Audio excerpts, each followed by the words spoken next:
Oregon's forests breathe, and on certain nights that breath feels cold and deliberate, like something leaning close to taste your fear. Wander deep enough, and the familiar trail vanishes, the moss almost pulsing, and the trees part just enough to unveil a nightmare. Some say they see figures peeling out of borrowed skin, and others witnessed companions yanked into silence so fast you doubt they were ever there. They say the ground in Oregon drinks the evidence as though it's grown used to dark secrets. They say that these forests are patient and deadly, and they have all night to show you what really awaits. Welcome to Weird Encounters, a place where the ordinary fades into shadow and the unexplainable comes alive. Don't forget to like, subscribe, and become part of our ever-growing community of the curious. Now prepare yourself, because what you are about to hear is not for the faint of heart. My name's Dean, and I've been a park ranger assigned to Oregon Caves National Monument for just under a year. I'm writing this out as it comes to me, so I hope it makes sense. I can't stop thinking about what I saw down there. Something is not right, and I'm wondering if there's a big cover-up involved. Oregon Caves National Monument is famous for those marble caverns tucked away in the Siskiyou Mountains. Tourists come from all over to take the guided tours through the main pathways. They see the usual cool stalactites and flowstones, maybe a few bats if they're lucky. What people don't realize is how many untouched tunnels branch off beyond the marked areas. I didn't realize it either, until a few nights ago. It started when I got assigned a late shift for a routine safety check, sometime around 9 p.m. The caves close in the early evening, so it's usually quiet after that. But I'd heard rumors among some of the older rangers. They'd sometimes mention strange lights or hums echoing from corridors that aren't on the official map. I assumed it was just old stories to freak out the new hires. Anyway, that night I was doing a final sweep of the main visitor route. The power in the back part of the trail flickered. That's not unusual in some of these deeper passages. Stuff happens, circuit issues, or old wiring. Normally, I would have just radioed it in, but my radio kept cutting out. So I walked back to check on the breaker and maybe reset it. I had my flashlight on, but the beam wasn't hitting the cave walls like normal. It felt like the darkness was swallowing the light. I saw a crack in the wall that I guess I never really noticed before. It was narrow, but definitely big enough for a person to slip through. I don't know what possessed me to push through it, but I did. Immediately, I noticed a difference in the air.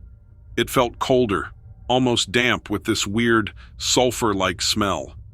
I brushed it off as just part of the cave's usual mustiness, but something about it made me nervous.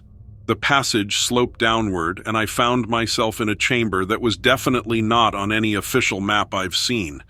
I'm no expert, but the rock looked different, more like smooth granite in some places, which I don't recall seeing anywhere else in the monument. My flashlight started flickering, so I tapped it. That's when I heard a whisper-like scraping, like nails on rock. It stopped as soon as I froze.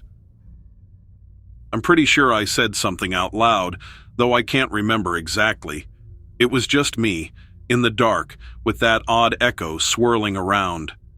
I forced myself to walk further, thinking maybe I'd find a secondary exit, or see if there was evidence of some off-limits exploration. People like to break into these caves sometimes.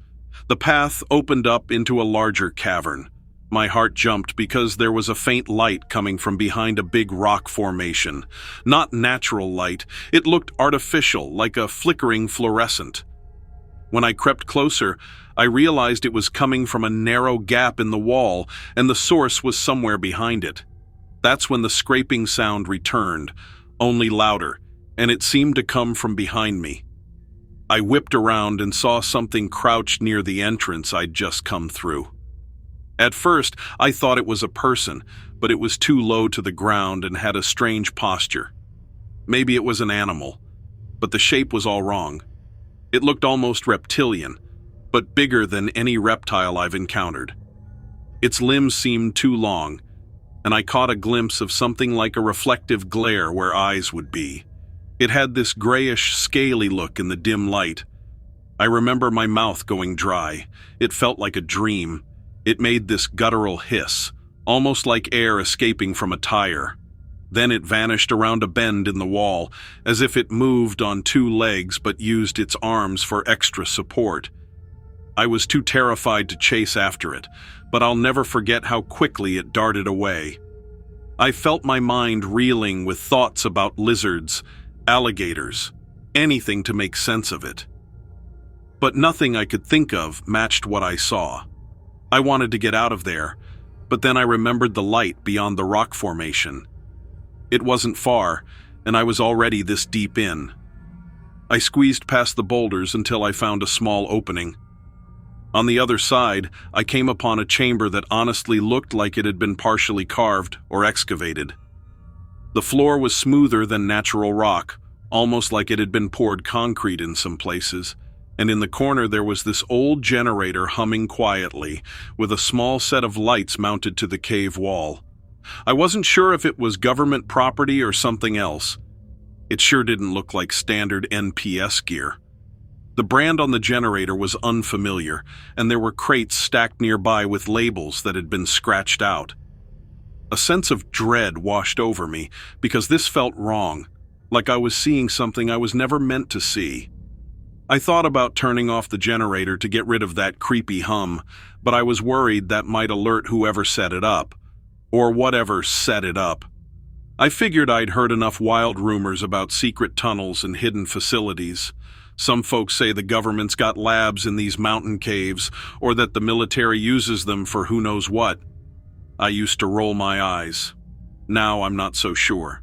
The presence of that strange creature, plus the suspicious equipment, made me wonder if there's some bigger operation going on.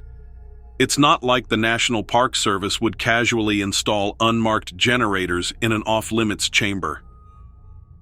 Right then, I heard that scraping sound again. It was echoing from somewhere behind me, maybe from the path I'd come through. I tried to stay quiet, but my heartbeat was pounding in my ears. I turned off my flashlight, relying on the glow of those flickering lamps to guide me. Slowly, I edged around the generator, hoping to find a second way out. No luck. There was only one way in or out of that chamber. I had no choice but to head back the way I came, all while imagining that reptile-like thing lurking in the dark. I managed to slip back into that narrow crevice. At some point, I nearly got stuck because I was shaking so bad. When I finally got back to the main cave area, I bolted out of there, not caring about the noise. I must have looked insane when I sprinted into the visitor center. Luckily, no one important was around at that hour, so I just tried to catch my breath before heading home. I spent a couple sleepless nights going over it in my mind. I told one coworker I trust, leaving out the creature part. I just asked if he knew anything about unauthorized equipment or hidden tunnels. He gave me a weird look and said something like, "I'd watch what you say if you value your job." That made my stomach turn. It was obvious he knew something but didn't want to talk about it. I started digging around online for anything about the deeper systems under Oregon caves, but didn't find much except old speculation and some folks mentioning government conspiracies. There's talk about how these caverns stretch way beyond the boundaries of the monument, connecting to a network that might go under the entire region. Some people believe these tunnels hide everything from advanced technology to cryptid lairs. It sounds wild, I know. But after seeing that unmarked generator and that creature, I can't dismiss it. Now every time I go on patrol, I feel this gnawing worry that I'll find another hidden entrance or that the creature will show up again. I keep replaying that moment. Long limbs, scaly skin, the hiss. I'm not sure if it was protecting something or if it was just as spooked as I was. The older rangers give me cryptic warnings telling me not to wander off the marked trails by myself. It's like there's a silent agreement not to poke around too much. I'm not sure if this is an official cover-up or just my workplace ignoring it so they don't scare off tourists. Maybe it's bigger than that, like some hush-hush experiment, Whatever it is, I can't pretend it never happened. Something is down there, and it's not just regular cave fauna. I don't know if there are more of them or just one, but the presence of that advanced-looking gear freaks me out almost as much as the creature. I'm torn between staying quiet or telling more people. I don't want to lose my job or become the crazy cave conspiracy guy, but if you ask me, the public has a right to know there's something beyond the normal tourist route, something potentially dangerous. If a group of explorers stumbled upon it, who knows what could happen? That's my story. I can't give all the details because I'm honestly worried about repercussions, but I'll say this. If you ever visit Oregon Caves National Monument, stay on the guided tours. Don't squeeze through any cracks you're not supposed to. And if you ever catch a glimpse of a weird generator or hear a scraping hiss in the darkness, get out fast.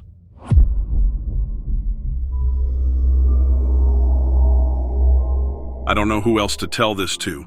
I'm a park ranger up in Mount Hood National Forest, Oregon, and I guess I just need to get this all out. This happened a little while back, and I can't stop thinking about it. I'm typing this out on my phone, so I might jump around a bit, but I'll do my best. Mount Hood National Forest is known for its trails, tall trees, and clear lakes that bring in hikers and campers every year. I've been a ranger here for about 2 years now. I've heard plenty of weird stories from the older rangers and from some visitors, but I used to just chalk it up to folks getting lost or freaked out by coyotes. Anyway, I want to share what happened during my late-night patrol shift at the end of March. I thought I was going nuts, but I swear, something is out there that I can't explain. It started around 11 p.m. I was doing my usual round near the Timberline Trail parking area.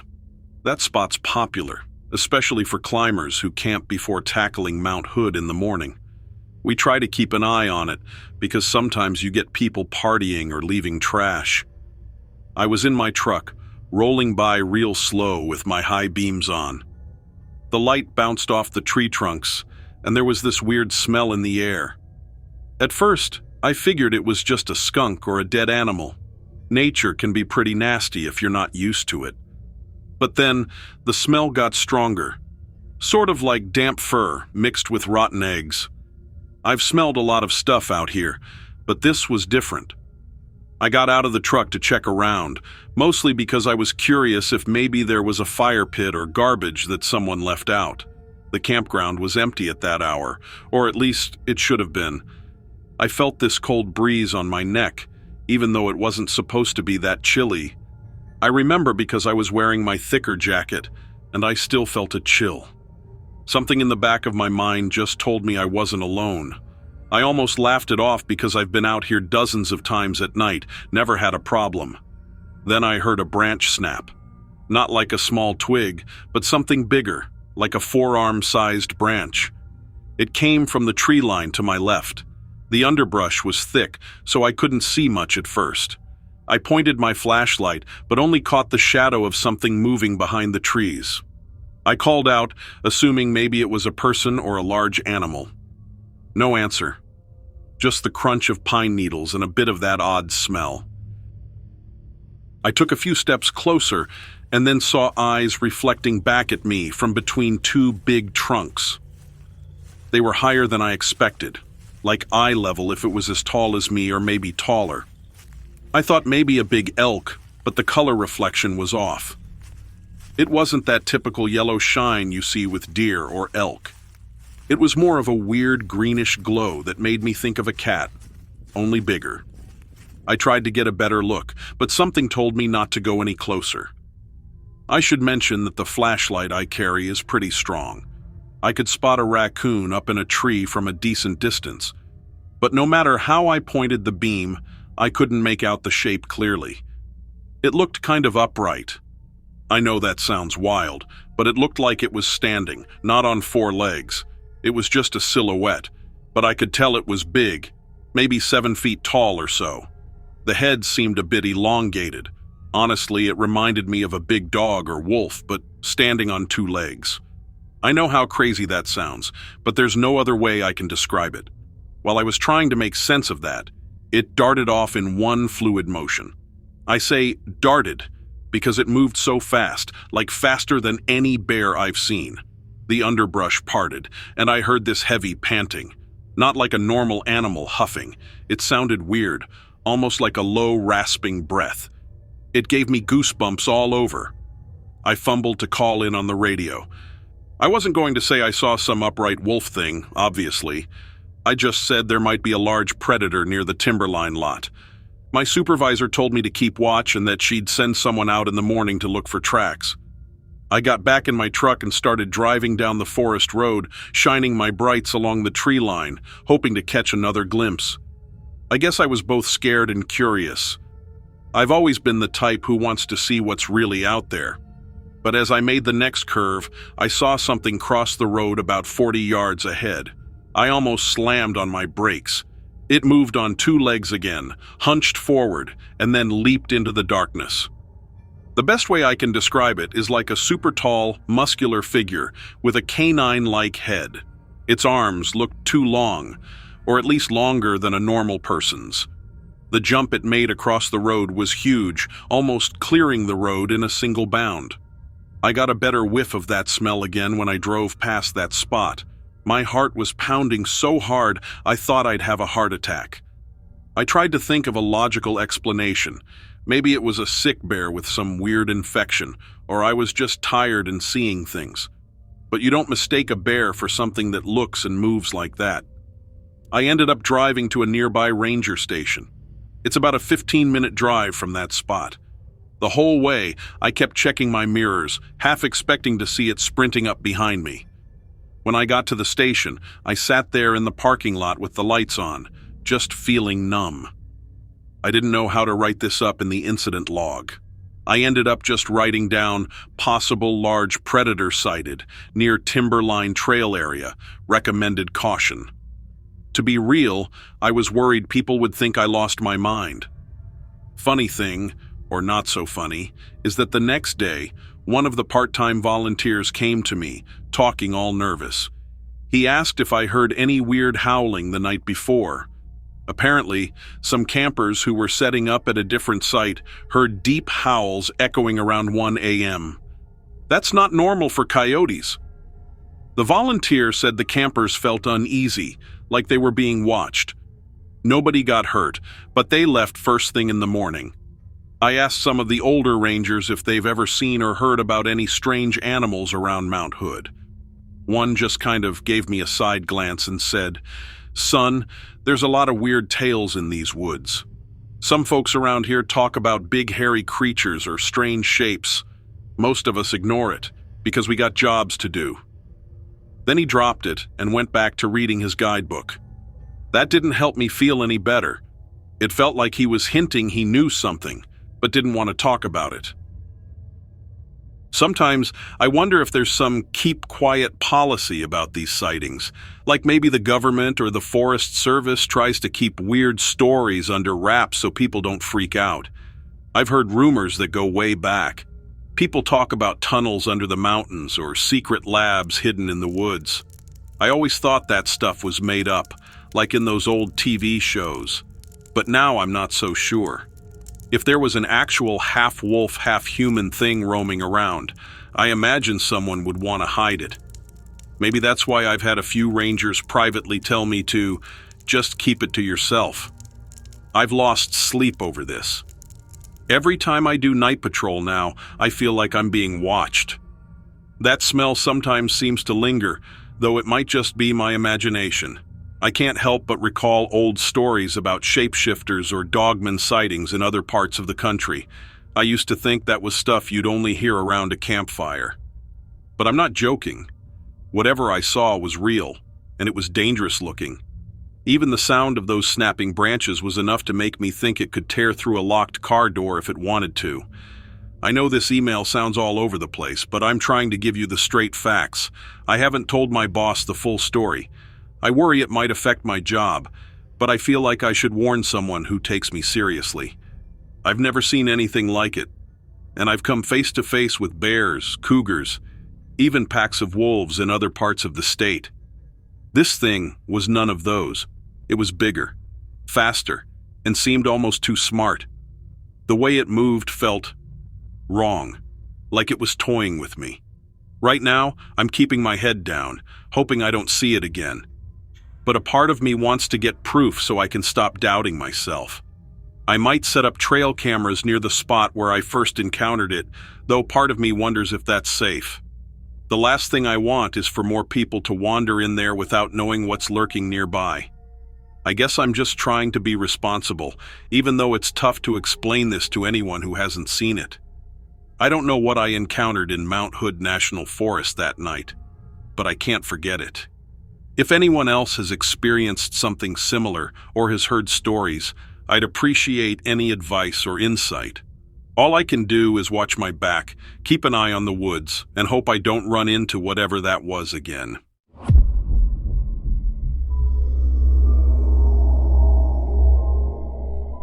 South Central Oregon looks peaceful from the highway, just endless lodgepole pines and pale pumice flats.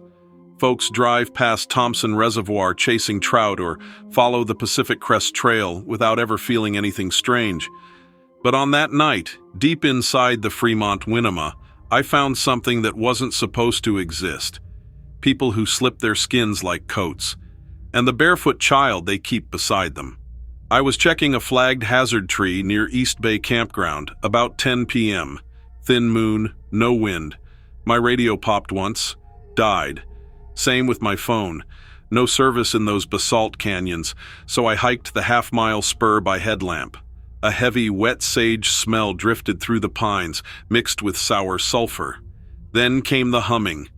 A kid's voice, wrong notes, repeating. I followed it up an old cattle track that climbs toward a collapsed fire tower. No camps allowed there anymore. The beam of my headlamp cut into a clearing and I froze.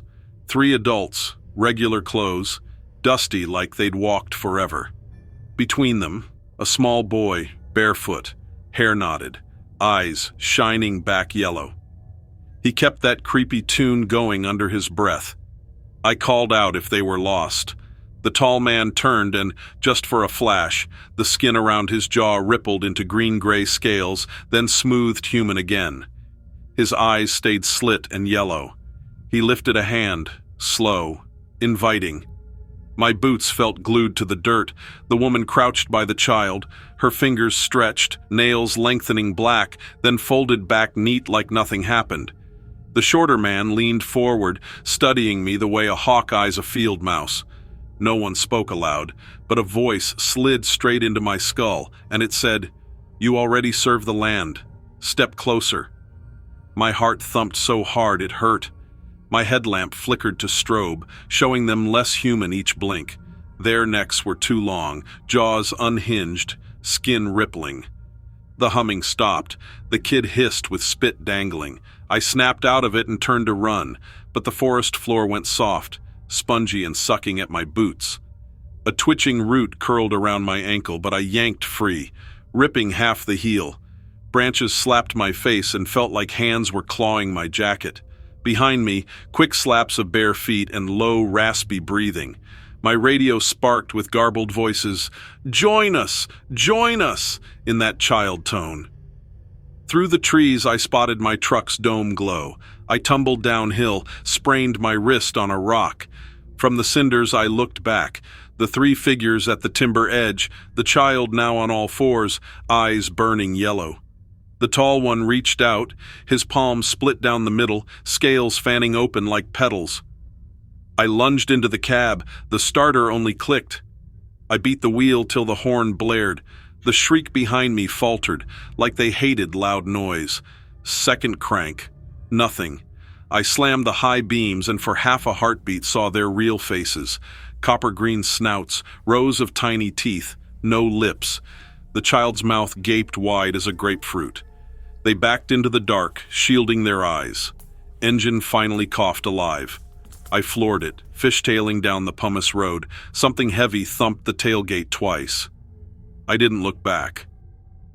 At first light, I drove to Paisley Ranger Station. Senior Ranger Carla stared at my shredded uniform and branch cuts. I told her a cougar spooked me, then cracked and spilled half the truth. She shut her office door, said another seasonal in '98 reported snakeskin walkers near Gearhart Mountain. He was transferred out within a week on orders from higher up. Carla warned me, file a report and it will vanish. Maybe I would too. Later, I headed into town. At the Silver Lake Cafe, I asked about weird tracks. Rancher Ed overheard, claimed folks talk about snake-kin people. Swore he once saw a someone or something strange running with them, eyes flicking sideways like a frog's. Fueling up in Summer Lake, pump attendant Maya said she'd watched a chain of fireflies dance through the pines near Thompson at 11 p.m., but the season was way too soon for fireflies. She said all the lights blinked out together, and it was followed by a strange yelp. If you ever hike the Fremont Winema and catch a whiff of rotten sage or hear humming off-key, leave. I swear those reptile things are recruiting. I still see yellow slit eyes when I blink, and I'm scared the next tap on the porch means they've picked me to wear a new skin. And so, another strange encounter fades away. A trick of the mind, or something far more unsettling. That's for you to decide. Thank you so much for watching my stories. Make sure you hit that like button, subscribe, and turn on notifications. Your support is what keeps this channel going.